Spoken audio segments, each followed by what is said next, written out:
Well, welcome one and all to the greatest escape room show. This is Puzzle Talk, and I'm Tone, and I'm here with the infamous Christina, as well as the wonderful Hatted Mike.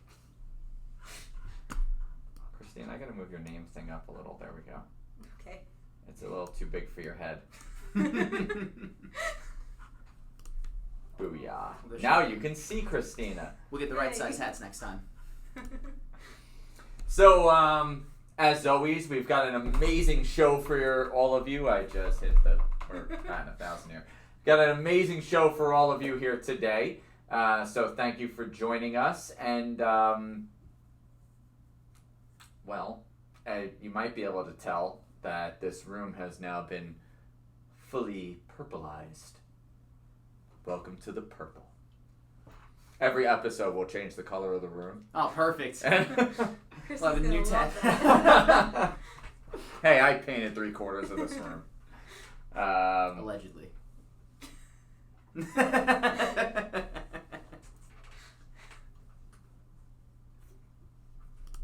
Well then, Mike, what's our first story? First story of the day is the Escape Room 2 movie cast has hit, and turns out they have casted Isabel Furman alongside returning actors Taylor Russell and Logan Miller. Isabel is performed in such hits as Orphan and The Hunger Games, and Escape Room movie 2 is set to hit in 2020. Which begs the question, the Escape Room movie series, now that it's a series, is this at all linked to the escape room success that we've been having, just all over the country, all over the world? Has it helped the boom, if you would? I think it's hurt. You think it's hurt the boom? Yeah. All right. And I know that there's quite a few that probably are in agreement on this front.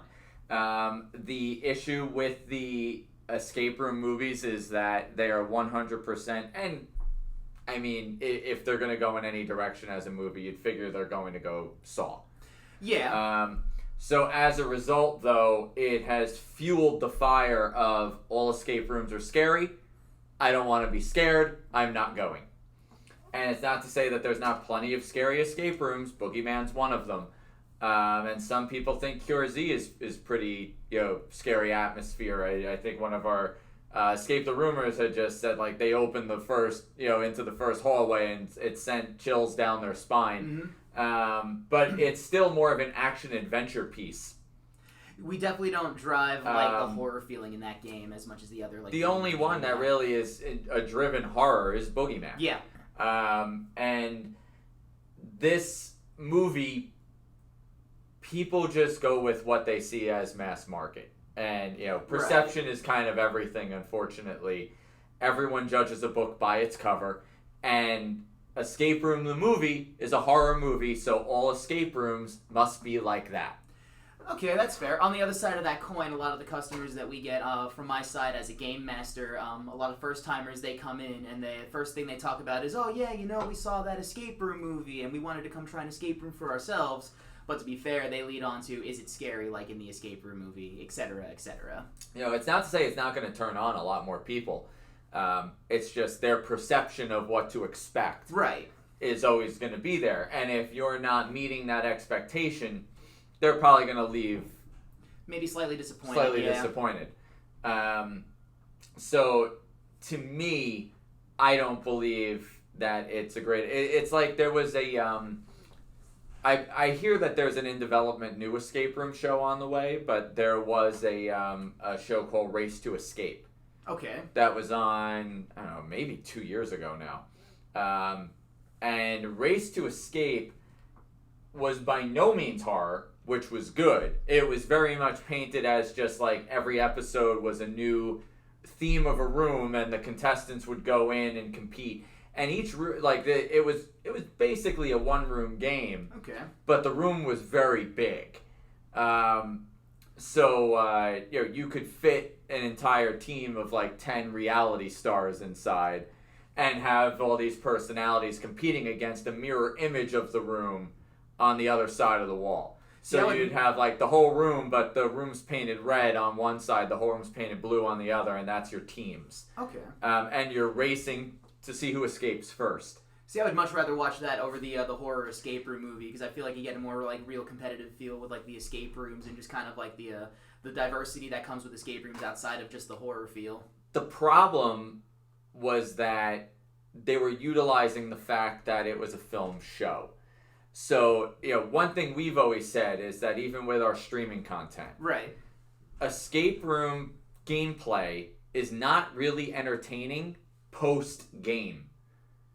Right. And it's entertaining to the people participating, not the people that are just watching. Yeah. So, even if you're a passive viewer while it's live, you still are passively at least being entertained by, the anxiety of will they, won't they solve it and things like that.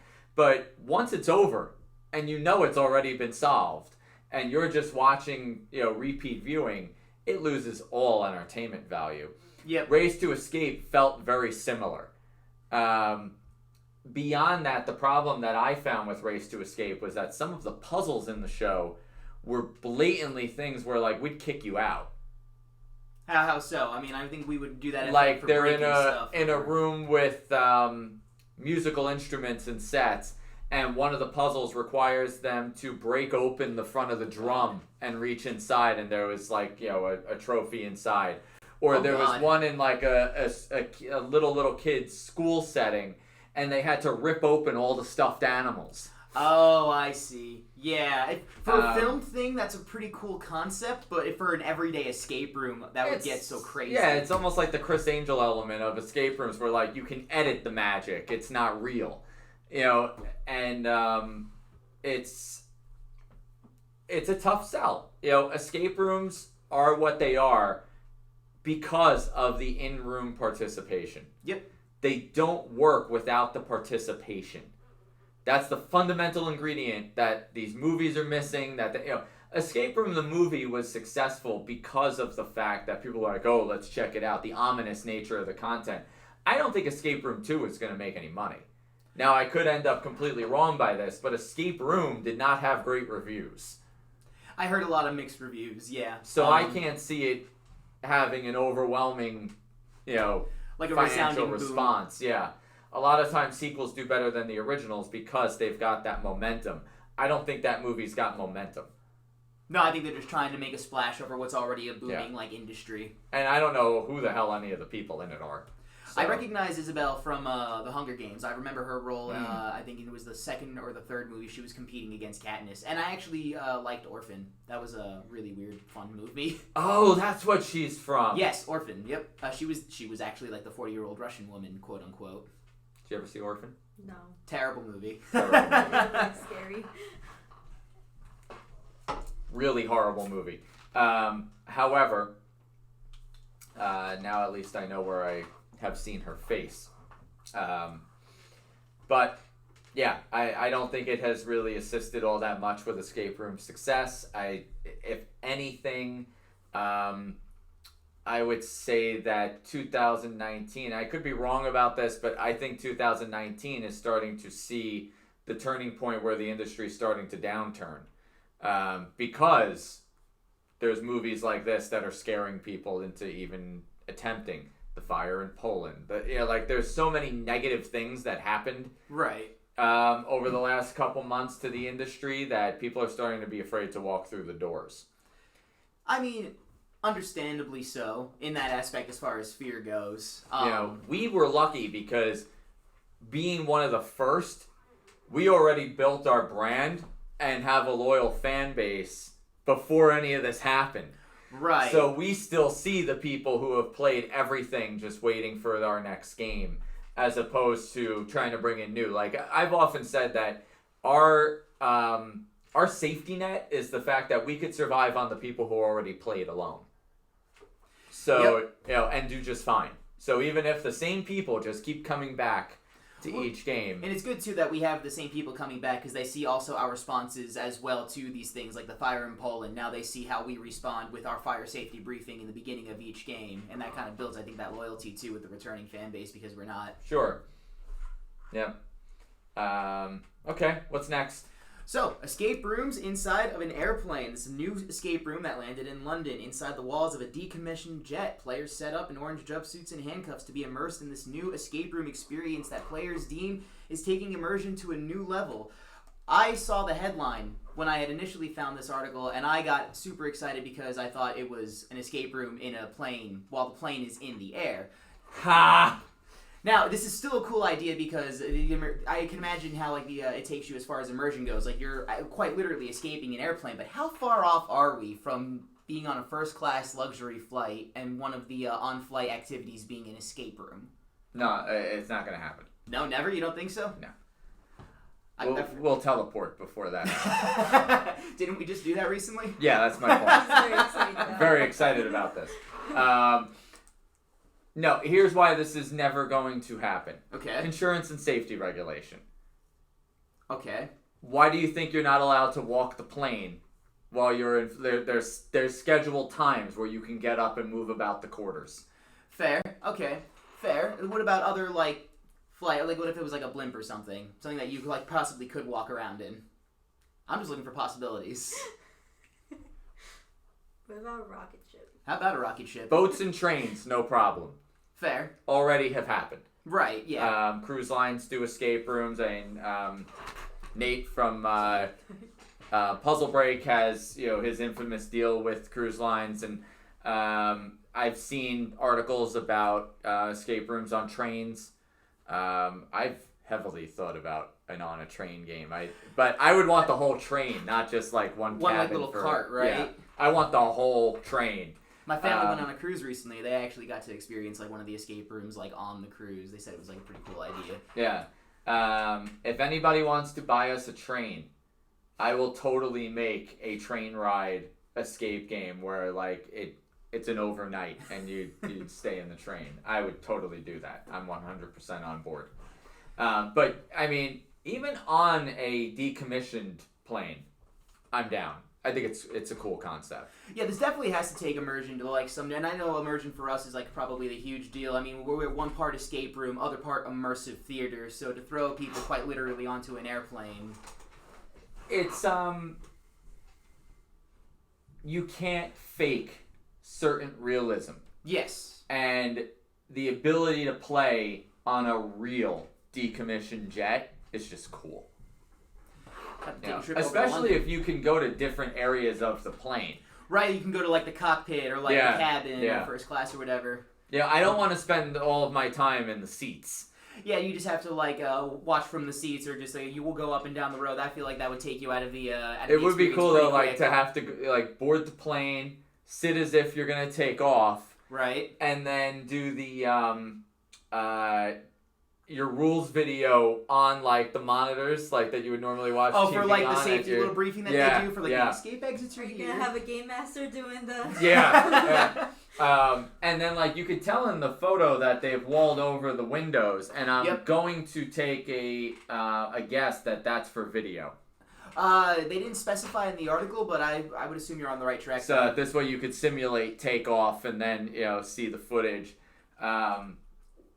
I'd love to know which plane ride they took that allowed them to film their whole takeoff through landing and that whole setup. But it's still cool.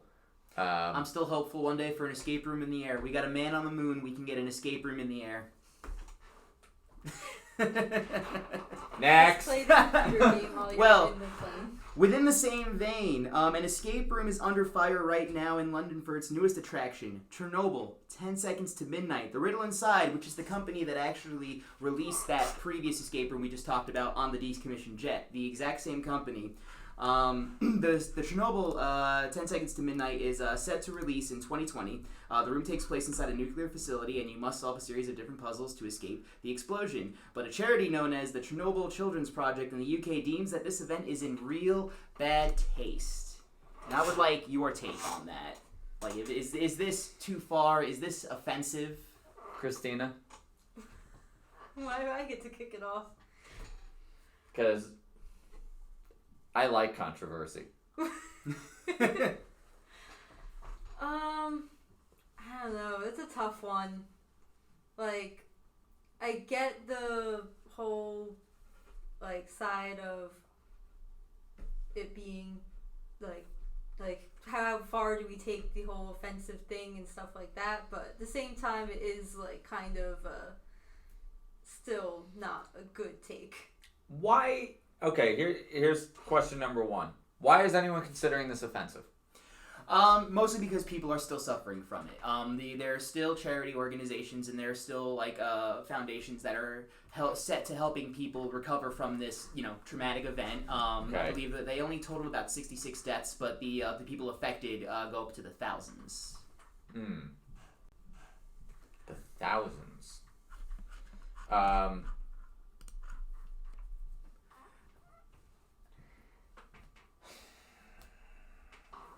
I personally think it's a step too far. Why? Just in that vein alone, because like someone who was affected by this or had family affected by this, that wasn't an event that happened too long ago. Right.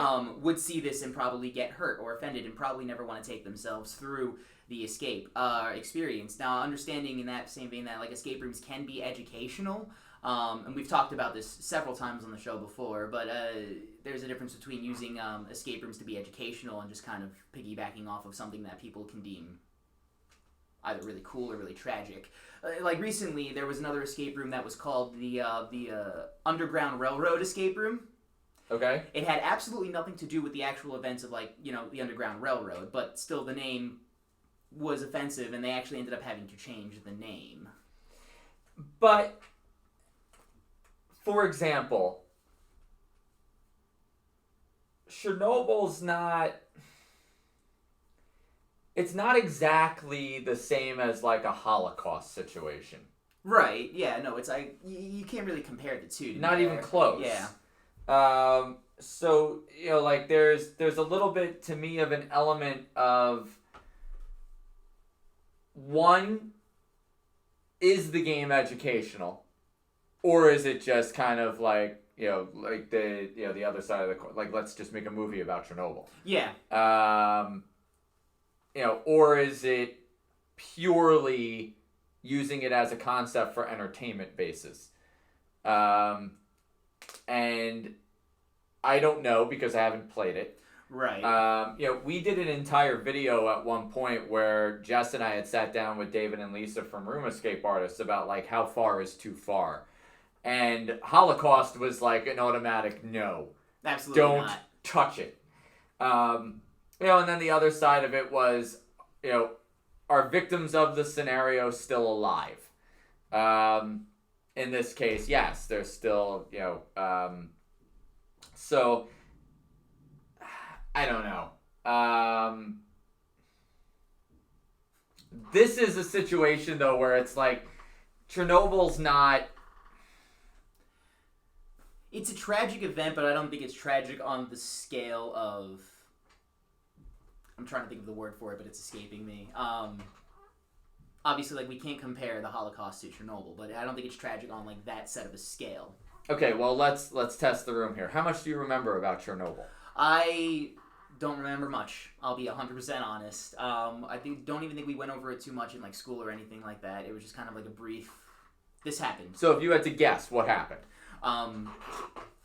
There was a nuclear testing facility, and now there was something wrong in the facility. It went off, and now an entire place is completely uninhabitable because of nuclear radiation. Right. That's basically the gist of it. But there was just headlines about this on another part of the world. Really? Where we had a very similar situation. Okay. And they found levels of radiation reaching as far as California. Oh. Now, all my main point is the fact that this was an accident. Yes. The Holocaust was intentional human behavior. You're right. No, this isn't exactly someone who was like evil and wanted to completely make a place uninhabitable. This was... This wasn't the Holocaust. Yeah. This wasn't 9/11. No. This isn't the Underground Railroad. Right. This is... This is literally for lack an of a accident. better word, yeah, you fucked up, bro. Like I'm half surprised that this hasn't been like the plot point of a Marvel movie. Yeah, no, how did someone not walk away from this a superhero, right? You know, like Fox, well, even like Fox was doing with the X-Men movies, like how could we work in real-world events in the timeline and place mutants in it? I'm half surprised they didn't use Chernobyl. You know, maybe they did. I didn't see every X-Men movie because they were so poorly done. I was going to say you didn't miss much. So maybe I'm wrong. Maybe they did use Chernobyl.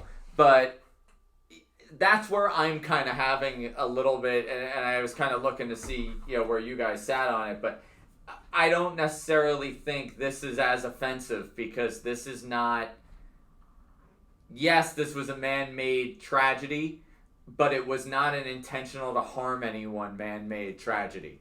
I think to discern whether or not the actual escape room is going to be, you know, offensive is we got to wait and see in 2020 when it actually opens. People have to go in and actually experience it and find out from there if is this going to be educational? Are you teaching me something, or are you just using it for entertainment? And then in that same vein, you all got to have your own personal opinions. How does everyone else in the comments feel about it? Do you all think it's offensive?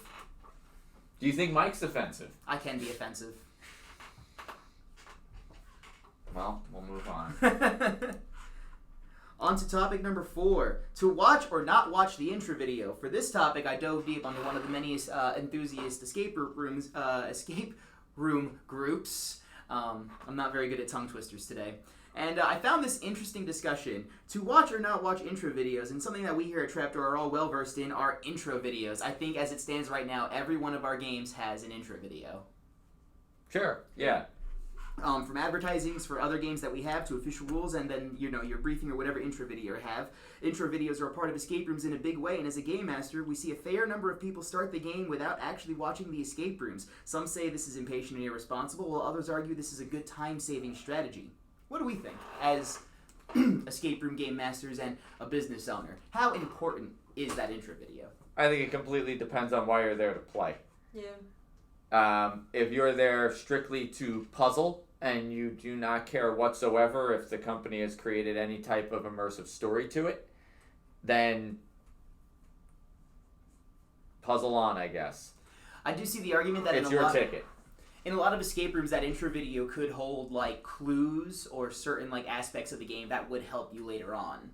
Yeah, and it absolutely can. And you know, I know with much of ours, for example, like, well, here, we'll go down the line. Boogeyman. You literally wouldn't have a clue what the hell to do.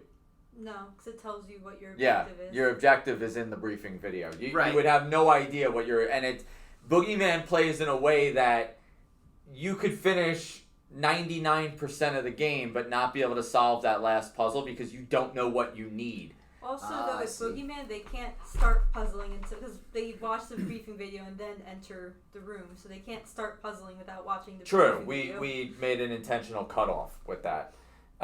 It's not to say, though, that they're paying attention. No, but at least they can't be puzzling. It's not wasting their time because their time hasn't started. F5 really wasn't a big deal. You could have, you know, there was some story beat, but not much. Yeah, no, I knew that F5. It was you had a talking to outside the game, and then you went in and just basically started right away. Well, the radio did a little broadcast opening. Right. Witch Hunt. Necessary. Because it tells them what to do. Yeah, I've seen people walk away from that and lose, and then be like, we didn't even know what we were supposed to do. And it's like, right in the video, the sheriff very blatantly tells you. Freak Show. The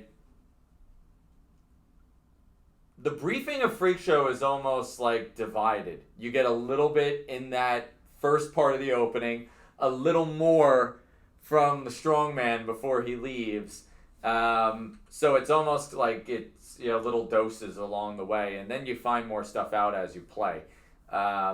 So it's formatted a little differently there. Plenty of people in Freak Show just start puzzling and could care less about any of the musical performances and creative videos that we created for that game. Oh, man. I think the only really important video is the one that they get like halfway to 3/4 through the game. I don't want to, from one of the characters. The crystal ball. the thing after that, but that too. Yeah. So there's call to action moments in video or projections throughout that game. That people can still walk away from, but. Yeah, and do. Yeah. But again, it's all on what they're here for. And then Cure Z, Cure Z definitely sets the tone, but you could probably not see it. You could absolutely beat the entire game without watching the intro video. Yeah. However, there is one puzzle, only one, that you have to watch the entire intro video to actually solve. Not that true. And it's the thing too about it is I think that one's interesting because it's not a puzzle that's 100% necessary. Right. But it would definitely help. Yep. So yeah, again, I think it just comes down to what you're there for. Okay. For me, if I'm paying the ticket, I want the whole experience. So I want the story. I want to see the video. I want to see everything that went into this. But for plenty, they're literally just going to solve puzzles. Right. Okay, and I can see that. So it's almost like they could care less at what you've done with set decor, what you've done with they're literally there for just to have fun. You could hand them paper puzzles on a table, and they'll be happy to just puzzle. So, I think I'm in the same boat as you with that. But on to the next topic. Escape rooms, the future of advertising. This past Tuesday, CW and Electric City Escape teamed up to host a Nancy Drew-themed escape room to promote the premiere of the new show, Nancy Drew. This isn't the first instance of escape rooms helping promote new shows, either premiering or returning. HBO has done this with shows like Game of Thrones. So what is it about escape rooms that makes them great, for advertising? Nancy Drew was done by Electric City in Pennsylvania? Yeah, in Scranton? Scranton, Pennsylvania. Get the hell out of here. Yep. Huh. They had CW news anchors go in and actually play the game as well, and then apparently it was a really fun time. But it also was a great way for people to get to know that they're premiering the show Nancy Drew, which was a great theme for escape rooms anyway, as I believe she's a detective. Yes. Truthfully, I don't know a ton about Nancy. Well, Nancy Drew also got a big popularity shout out from Stranger Things this year because they kept referencing the one girl as. Was that Stranger Things? I don't remember. I don't specifically recall that. I think I'm part of the 2% that hasn't watched Stranger Things. Yeah, it was Nancy Drew. Yeah, it was Stranger Things. The one girl. Who is she? She's one of the main characters' older sister. Is working for Is her name Nancy? Yeah, yeah, and she goes to work for a news publishing place, and she keeps trying to get real cases to cover, and so they call her Nancy Drew. But yeah, Nancy Drew was definitely a major iconic character once upon a time. That falls into Carmen Sandiego and stuff like that. Yeah. So I'm shocked it's taken this long for a reboot. CW probably would not have been my first choice of where it would go. But Nancy Drew is a kid's thing. So right. I guess my point there is that CW, although it's a lot of content that is viewable by families, it is usually aimed a little more towards late teens, early 20s. Right. Nancy Drew, I'd figure, would be aimed more towards 11 to 14. I got late teens from some of the advertisements that I saw promoting the show, just based off the cases that they were trying to take on. But, I would even say for us it'd be worth checking out just to see what they've done with it. Field trip? Well, I don't know if the escape room itself is necessarily still open. Yeah. Believe it was just to promote the show. Yeah, However, the show's coming up soon. I don't know how CW keeps finding room for content. They keep launching more and more shows, and it's not enough is canceling to... I actually had written on here, too. I didn't say it out loud, but how cool would it be for Crisis on Infinite Earths, the escape room, right? They did the Nancy Drew escape room. Now it's they impossible. I didn't say it had to be possible. I said it'd be cool. Sure, but it would be impossible. I mean, one room you're working with Firestorm, the next room you got to work with the Flash. You wouldn't have enough rooms. Even here, you wouldn't have enough rooms. here's these 10 rooms. There are way more than 10 characters in Crisis You'd almost this need year. like an escape room like theme park. You would, and and you'd have to do it in a warehouse, so you could do red skies across the crimson red skies across the whole place. But I mean, like they've got. There was just a newspaper article that got shown with Michael Keaton's Batman. I remember seeing that. Yeah. You've got Burt Ward returning to look up at the skies and go, "Holy crimson skies!" And like they've got all these cameos that like they're tying together every single universe. It was just confirmed too that the show Titans on DC Universe is part of Crisis. Really? I was actually like a really big fan of that show when it first got announced, and then I ended up not following up and watching through it just because I didn't get on the streaming service. But I heard it was amazing how they redid some of the Titans. I've heard it was absolute trash. But having said that, that season 2 is shaping up to fix a lot of what was wrong. Okay. And bring it down quite a few notches because they really had Dick Grayson like as an absolute asshole, and like they had a trailer where like the infamous line of "fuck Batman," and playing on this whole. There was always supposed to be like Dick Grayson leaves Bruce Wayne to go become his own man because he doesn't agree with his tactics and doesn't want to be in his shadow anymore. But he was never straight up like "fuck Batman." That's just not his attitude. No, it really isn't. So it was kind of like a total derailment of the character there. But, I don't know. So what makes... The whole point of this topic, though, is that what makes escape rooms themselves great for advertising? This was a marketing move, what they did, to promote the premiere of the show. And this isn't the first time it's done, and like I said before, HBO did this with like Game of Thrones and stuff like that. So I was brought into Showtime offices for Dexter and Homeland. They did? Oh, really? Yeah. Oh, you know what? We actually ended up talking about the Dexter thing. That's right. I remember this conversation. So, which was super cool to me because I loved Dexter. Homeland, not too much of a fan. But Dexter was one of my favorite shows at the time. Yeah, I remember when I first heard about Dexter. I don't know. I didn't really watch this Dexter. I knew about a different Dexter. So when someone asked me, they were like, "Oh, hey. the animated?" Yeah, they asked me like, "Oh, did you hear about the new Dexter episode?" I'm like, "There's a new Dexter episode?" They're like, "Yeah, he chopped up a body and threw it to pieces in a lake." And I'm like, "Dexter did that? What?" Wow! This show's gotten real dark. I can't believe they've taken it this far. Is it a reboot? Was it his sister? Anyway. Yeah, it's not it's not uncommon. No, it's not something that's unheard of, but it's just an interesting take for like a promotion, you know what I mean? Yeah, like for example, I know San Diego Comic-Con had tons of escape room content to market products. New York had like nothing. Yeah. Really? Yeah, you were at New York Comic-Con, yeah. So it's not everywhere. Last year it was. Last year New York had a ton too, but it's used a lot for marketing.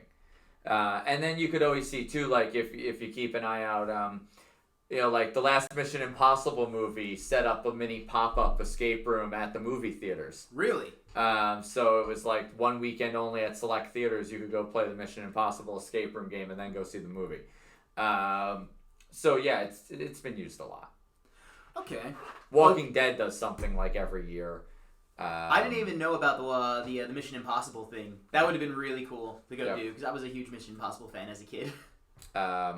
So yeah, all kinds of clever stuff can be done with it.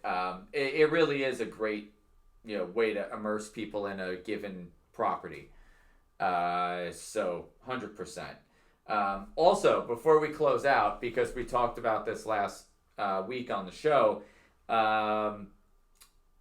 one of our viewers had commented about a Harry Potter game near them getting hit with a cease and desist. Exactly what we said before, too. We mentioned this last week. If you open up these games and you don't talk to Sony, you don't talk to Warner Brothers, you don't talk to Disney, they're going to come for you. You get enough popularity, they're going to put that contract on the table and say, "Where's our cut?" Yeah, they didn't close them out, but I did a little bit of research on it too, just for sake of topic. But But they were forced to remove any titling, any character names, any reference to characters, like fine-tooth comb, get it all out. Yeah. So it ended up becoming kind of one of those. I imagine it's gonna become kind of one of those washdowns where it's like it's not Hogwarts mystery, it's just Wizard Place. You know what I mean? Yeah. Which is, it's sad that it happens, but that's the risk that you took, man. I kind of hope they got fined up the ass personally, because I'm always kind of on the create your own stuff. I come from I understand fandoms and whatnot. Being a part of different fandom communities, it's always super exciting to be able to work with a thing that you love most. Of course it is, but that's why you can't charge for it. Exactly. No, that's the thing. You can't monetize it, and that's the thing that you run into with a lot of YouTube videos using other characters' likenesses, or these pop-up places that like these escape rooms, or even how Spirit Halloween will have a Super Mario costume that's just Italian plumber. Italian plumber. I saw that costume last week, actually. Yeah, you talked about it last week on the show. That's, there's two different ways to go about it. Like Electric City Escape was approached by CW. Mm-hmm. So, by all means. When you have that licensing and you have the contracts all set up, by all means, knock yourselves out and create something amazing. I'd love to go see it. Maybe we should just make a free Batman game. Finally live that lifelong dream. All right, guys. That's it for today's episode. Hope you enjoyed it. By all means, hit us up in the comments and we'll bring stuff up in next week's episode. And be sure to like, subscribe, and we'll see you next Monday, 1 p.m. Eastern Standard. Laters.